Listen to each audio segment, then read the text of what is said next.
My name is Bob Ivy. In 1990, I worked on a movie called Samurai Cop, which has attained a worldwide cult status. Who are you? I'm a cop.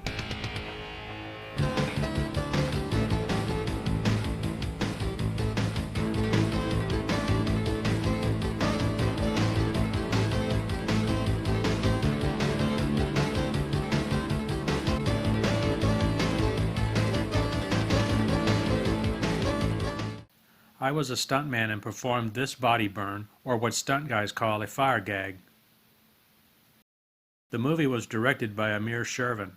I first worked for Amir on a movie called Hollywood Cop, in which I performed this car turnover.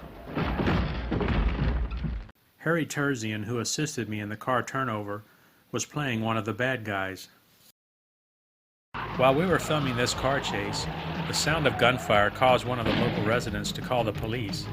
Since Amir didn't get a filming permit, the next thing I see is Harry being handcuffed by the cops. I ran over to Amir and said, "They're arresting Harry, you have to do something." Amir went over and talked to the police. After a few minutes, they released Harry and left, and we kept on filming. Harry had a close call here. Back to Samurai Cop, going through YouTube, I counted over 100 reviews and podcasts just about this film. It seems to have a huge following. Even Quentin Tarantino is a fan. One of the film producers, he said the way I found out about your movie was Quentin Tarantino and I were having lunch at the Chateau Marmont in Hollywood, and he said, "You've got to see this movie. It's called Samurai Cop."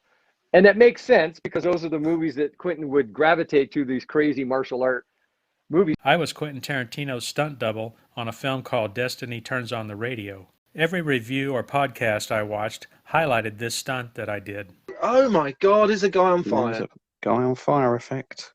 And he's on fire a long time. The stuntman did a great job.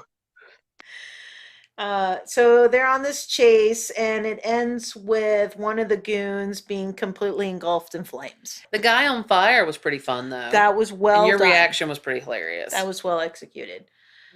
So It's that is great because the actor, the stunt actor, he's doing a great job. He is like head to toe, almost like a little too much stunt fire, Right. to the point where it's like in his eyes, yeah. and he's like, you can see he keeps And the thing is, when they filmed that scene, there was absolutely no health and safety in place. Like normally, if you film a movie scene like that where somebody's on fire, you've got a fire crew there, you've got loads of kind of stunt experts and stuff like that. Any history in stunts, doing stunt work, or No. we were curious about that because there's a great scene in the movie where there's a van chase and then eventually a guy runs out of the van on fire. Yes. And on camera, you and Mark Fraser put the guy out. Were you nervous about having that kind of responsibility put on you? Well, again, it was, we'd gone into so much guerrilla film making with Amir. That day when he called us to go up, we had no idea that's what we were shooting. Mark and I pulled up, and there's a guy that's off lathering himself in some fire retardant.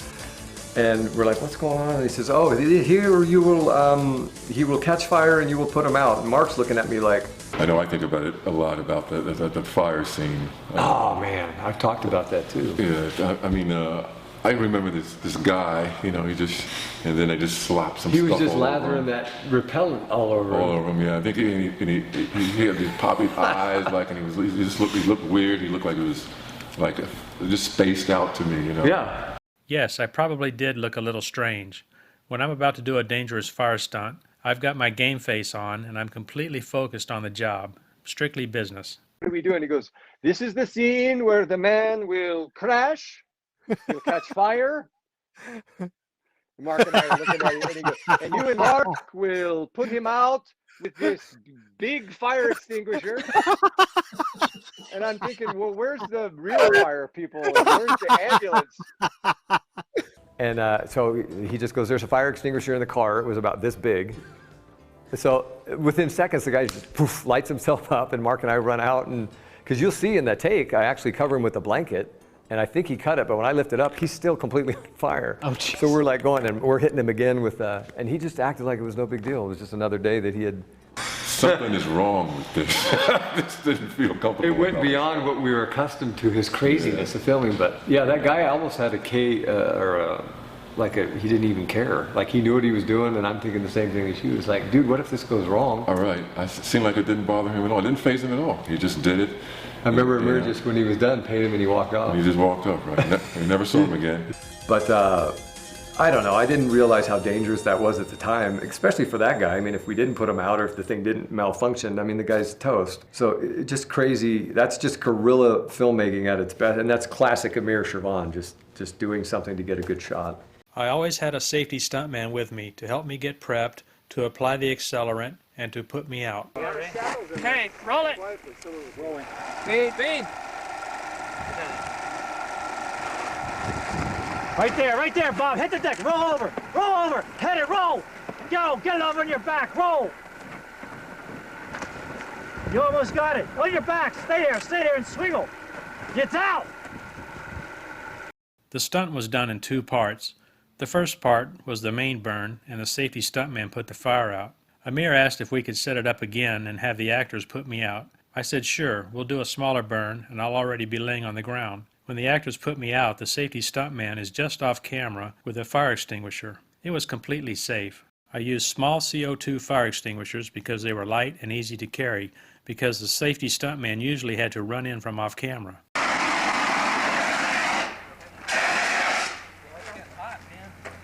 Woo! All right.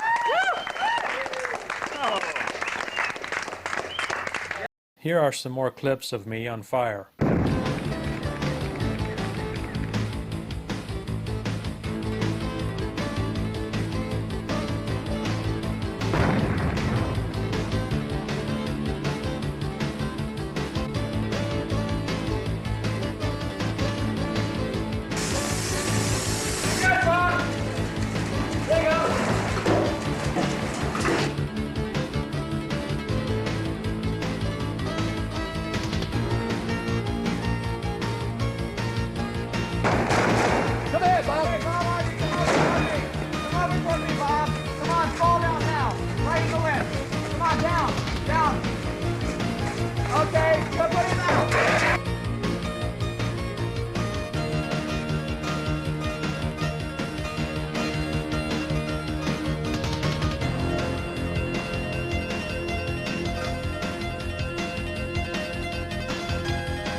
Now here's the guy. This is Bob Ivy. Bob Ivy comes out, and we're gonna do a fire gag. We threw everything in the kitchen sink in this room.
Bob, good job, man.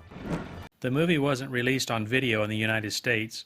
For years, all I had was a VHS videotape with a time code on it that Amir had given me. I was talking to Amir one day and telling him how I was suing a distribution company over a film I had made. Amir said, "I'll tell you what you do. You get some big guys with guns and you go in there and get your money." Not wanting to go to prison, I didn't take his advice. Amir was a nice man and I had fun working with him. Like all low-budget producers, he did what he had to do to get his movie made.